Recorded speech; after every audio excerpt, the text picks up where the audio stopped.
Oke Jungkook, kode kamu keras banget, aku suka.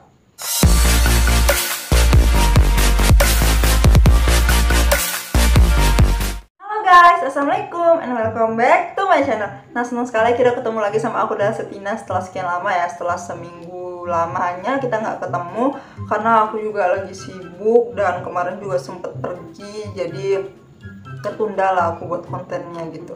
Oke, tapi jangan sedih karena hari ini aku akan buat konten yang paling banyak diminati dan selalu ini aja, dan kalian tuh nggak pernah bosen ya. Aku juga nggak pernah bosen sih karena memang teorinya tuh bajibun banget guys, yaitu teorinya Lee Skook guys.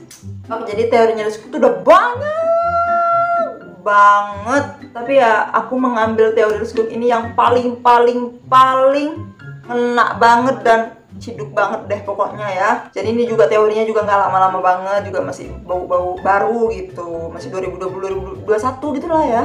Oke, langsung aja kita mulai teorinya Lee Skook yang pertama. Ini dia. Nah, untuk teorinya Lee Skook yang pertama ini adalah konsep bajunya Lisa, yaitu tulisan bajunya itu 50% rock, 50% punk. Kebalik, pokoknya kayak gitu. Jadi Lisa ngupload fotonya tapi nggak dirinya sih yang difokuskan, tapi bajunya, karena cuma wajahnya nggak kelihatan. Nah, di situ dia ngupload pas juga di situ si Jungkook ganti gaya rambut guys. Ya, akhir-akhir ini Jungkook memang update sama rambutnya ya, dan update-nya untuk rambut Jungkook ini sangat langka gitu di dunia per-K-popan, langka banget gitu. Jadi si Jungkook ini mengikuti gaya rambut punk rock gitu guys, kayak dikuncir gitu loh. Masih ingat kalian waktu dia pernah live dia dikuncir rambutnya gitu. Nah, itu tuh gaya rambut namanya punk rock. Kalian buka aja ya di Google punk rock hairstyle gitu, nah tuh muncul yang kayak gitu tuh. Dan juga pas banget ya, pokoknya bajunya Lisa itu memang pas banget dengan gaya rambutnya si Jungkook gitu di hari yang berdekatan. Oke, jadi ini menurut aku nih aneh banget gitu loh, karena kan si Lisa nih ngodein rambutnya Jungkook itu berdekatan gitu harinya guys. Ini mesti teori yang pertama. Kita masuk teori yang kedua. Nah, untuk teori Lee Skook yang kedua, di mana di sini adalah sebuah video. Nah, jadi Lisa sama Jungkook ini waktu diwawancarai, mereka tuh lebih memilih belajar alat musik piano guys. Jadi mereka tuh sama-sama pengen belajar piano. Sebenarnya mereka sama-sama belajar gitar juga, si Lisa sama si Jungkook, tapi mereka berdua sama-sama milih piano, lebih suka piano gitu guys. Jadi kayak mereka ini kayak membatin gitu, satu raga, satu sifat, satu hobi. Jadi kok bisa ya, apa kebetulan, apa memang orang ini memang suka ngedate yang berbau-bau ada nuansa-nuansa musik-musik piano gitu ya kan, kita nggak tahu lah ya. Oke, next. Nah, untuk teori yang ketiga, kan masih ingat waktu BTS tampil lagu Dynamite tapi dia kayak warna-warni gitu backgroundnya guys, panggungnya gitu kan, warna-warni ini pelangi gitu loh guys. Nah, di situ ternyata yang bikin aku salvo waktu si Jungkook pertama kali nyanyi ya kan, pembukaan lagu Dynamite, aku inget backgroundnya belakang Jungkook itu mirip banget sama waktu Lisa nge-rap solo di lagu Es Krim yang mau terakhir kan, gitu juga gitu, sama gitu. Kok bisa ya, bisa banget pas partnya si Jungkook itu pas banget ke Lisanya gitu. Jadi ini menurutku kebetulan atau memang yang ngedekor itu memang suka sama Lisa ya, karena dia memang ngefans banget sama musik video Es Krim, jadi dibuat lah itu mirip musik video Es Krim gitu. Oke, next. Nah, next untuk selanjutnya ini adalah lagunya Jason Derulo yang terkenal, yaitu Savage Love, dan juga pernah dinyanyikan ulang oleh Jungkook sama Jason Derulo juga. Nah, ini yang bikin anehnya dari lagu ini adalah waktu di bagian drive, Savage Love, cuma 2 kali si Jason Derulo ya kan. Datang si Jungkook kan, dia juga tuh buat video yang dia nyanyi pakai baju piyama di sofa nih, Savage Love. Nah, terus tapi di situ si lalalanya Jungkook ini ada banyak, sekitar 3. Nah, kalau kita hitung ya kan, kita buka lah IG-nya si Lisa ya kan.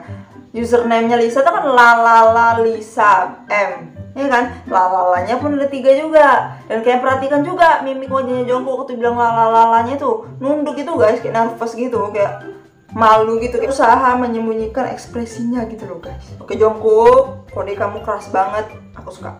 Oke, next. Nah, next kalian masih ingat waktu si Lisa pernah ngupdate foto dia di dalam mobil, dan itu posenya tuh unyu banget, mukanya dia juga cantik banget. Jadi dia pakai shell terus ada gambar kucing, ada gambar kelincinya, dan juga di sebelahnya juga ada kepala beruang, bentuk gambar kepala beruang. Nah, dan besoknya kan Jungkook tampil tuh lagu Life Goes On kan. Jadi di situ dia duduk, di sampingnya itu ada boneka beruang. Nah jadi ibaratkan ini adalah ininya Lisa kan gambar kelinci kan. Nah, Jungkook itu kan juga disebut kelinci gitu karena ya dia ikoniknya itu kelinci hewannya. Nah si Jungkook itu ibarat kelinci, sampingnya beruang, boneka beruang. Nah si Lisa juga kayak gitu shellnya. Pokoknya sampingnya Lisa kan abis ada shell kelinci ada kepala beruang. Nah itu dia. Ini memungkinkan apakah si Lisa sedang spoiler untuk Jungkook tampil di SBS Concert pada tanggal 25 Desember dan Lisa update-nya tanggal 24 Desember. Nah next ini adalah yang paling wah banget dari teorinya Leeskook ya. Sepanjang sejarah ini wah kali menurut aku. Karena ya ini akan terus ada, terus melekat untuk si Jungkook kapanpun dan dimanapun guys. Karena ini adalah tato. Tato. Nah jadi Jungkook mentato di tangannya sebelah kanan, ya sebelah kanan gambar mata besar, bola matanya juga berwarna oranye. Nah kalau diperhatikan ya, dicermati, ditelaah oleh beberapa sipernya Leeskook ini, teori-teorinya itu tuh mirip banget sama matanya Lisa guys. Bahkan mereka tuh sampai buat video letak cari persamaannya tuh mata sama matanya Lisa gitu loh. Dan hasilnya positif ya, mirip sama matanya Lisa gitu. Ya lebih tepatnya waktu matanya Lisa waktu dia jadi brand ambassador Ollens. Ya Ollens kayaknya nggak salah waktu iklan. Nah itu tuh mirip banget. Dan siapa yang punya mata seindah itu di K-pop kalau nggak Lisa? Lisa memang mata terindah. Oh jadi menurut aku tuh Lisa, Lisa banget itu matanya menurut aku ya. Nah next selanjutnya adalah gaya rambutnya Lisa sama si Jungkook sama guys di waktu yang berdekatan pula itu, yaitu tahun 2021 ya, 2020 akhir sih aku. Nah pokoknya itu di situ mereka sama-sama memakai gaya rambut mulet, atau mulet tuh kayak panjangnya di belakang gitu ya, kayak rambutnya V kan sering pakai gitu, mulet kayak ke belakang gitu. Terus ke belakang itu gini kayak fokus ke belakang gitu lah. Nah si Jungkook itu kan jarang gitu membuat rambut seperti itu, dan dia tuh buat rambut kayak gitu si Jungkook untuk photoshoot aja gitu. Dan si Lisa juga membuat rambut dia seperti itu untuk iklan doang gitu guys. Jadi Lisa sama Jungkook memakai gaya rambut yang sama di waktu yang berdekatan dan cuman sebentar gitu, cuman untuk brand ambassador sama photoshoot gitu. Dan waktu berdekatan gitu loh, maksudnya apa mereka janjian gitu. Oh ya Riz, kita coba gaya rambut yang baru yuk, mulai sekali aja, habis kita ganti lagi, ini kodein orang-orang nih ya kan, gitu ya, karena mana tahu ya kan, terus kata saya kan, oke yuk, aku mau aja, biar penasaran semua orang sama kita. Oke, next. Nah jadi ini nggak ada Lisanya, tapi si Jungkook dengan ekspresi, dengan gaya yang berbeda dari member-member lain, yaitu waktu mereka untuk menyapa fans atau menyapa paparazzi. Jadi nyapanya kan biasanya mereka kayak gini atau mungkin gini. Jadi si Jungkook ini tetap teguh pendiriannya kalau dia tuh masih Thailand, gaya Thailand tuh kayak gini sih kalau salam ya kan. Nah jadi si Jungkook itu memang seperti itu guys. Kalau ya memang dia selalu kayak gitu sih kalau menyapa fans, kalau menyapa paparazzi ya gini dia. Nah terus itu keciduk sama si RM dia buat kayak gini ya kan. Nah marah lah sama bapaknya karena semua member kayak gini. Jadi RM tuh kayak aneh kok, kenapa lah anak ini kayak gini sendiri gitu. Akhirnya ditegur sama RM dong guys dari belakang supaya jangan gaya begini atuh. Tapi ya kan si Jungkook ini memang bandel banget ya bisa dibilangi. Dan semuanya gaya-gaya kayak gini akan gaya hati. Dia gaya gini lagi guys. Teguh pendirian si Jungkook ini untuk ngebucin lagi sama si Lisa nih. Dan akhirnya si RM ketawa guys, udah aku nyerah.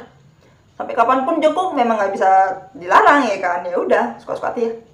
Oke, next. Nah next ini adalah yang paling terbaru atau kayak mana ya menurut aku. Ini yang paling heboh lah di antara Leeskook shipper sama shippernya Jungkook yang lain ya kan. Karena di sini adalah live-nya si Jungkook. Jadi ini ada 2 kali live si Jungkook. Nah yang di live pertama ada fans yang mengetik smile if you love Lisa. Nah pas itu kan si Jungkook bengong ya kan, lagi nggak senyum tuh. Jadi di screenshot lah sama tuh fans gitu. Jadi kayak bahwasannya bahwa si Jungkook ini benar-benar nggak suka sama si Lisa gitu guys. Tapi kan kita nggak tahu screenshot itu benar atau tidak ya kan, kecuali direkam layar. Nah itu baru kelihatan di detik keberapakah si Jungkook, apakah dia baca yang pas bagian part itu atau enggak gitu ya kan. Nah terus ternyata si Jungkook ini care dengan hal itu guys. Mungkin udah sampai ke kuping dia lah ya kan. ternyata si Jungkook care gitu guys. Jadi untuk live kedua si Jungkook bilang aku salah membacanya, jadi aku bawa iPadku gitu. Dia salah baca komentar fans gitu. Yang anehnya adalah kenapa Jungkook peduli banget gitu dengan hal itu, sampai dia bilang aku salah membaca jadi aku bawa iPad. Baca yang mana bang? Baca yang Smile If You Love Lisa. Sumpah Bang Jungkook ini nggak mau ketahuan orang-orang kalau dia itu nggak suka sama Lisa guys. Aku tahu kok bang, abang suka sama Lisa, aku tahu. Dari sini aja kita udah tahu kalau si Jungkook itu udah hampir mau klarifikasi ya kan. Dan juga waktu pertama kali Jungkook live itu wajah dia itu kayak marah gitu loh guys. Dia marah karena apa gitu ya kan, tiba-tiba nge-live untuk live yang kedua dia marah. Apa dia marah karena live dia sebelumnya karena dia nggak senyum itu atau gimana, atau fans yang salah tangkep gitu ya. Oke, jadi itulah teori Lee yang dapat aku bahas untuk hari ini. Mungkin gimana guys? Ngena banget kan? Ngena banget. Nah ternyata semakin lama teorinya Lee itu semakin aja bombastis pokoknya. Jadi guys, terima kasih yang request tentang teori Lee. Aku tuh kok bahas Lee itu bawaannya semangat aja, karena memang mereka ini nggak main-main gitu apanya, teorinya serius. Jadi aku kayak tergiur aja gitu. Buat yang mau request lagi tolong komentar di bawah ya. Dan terima kasih telah nonton videoku sampai habis. Jangan lupa tinggalkan jejaknya seperti biasa. See you next time on this video. Bye bye. Assalamualaikum.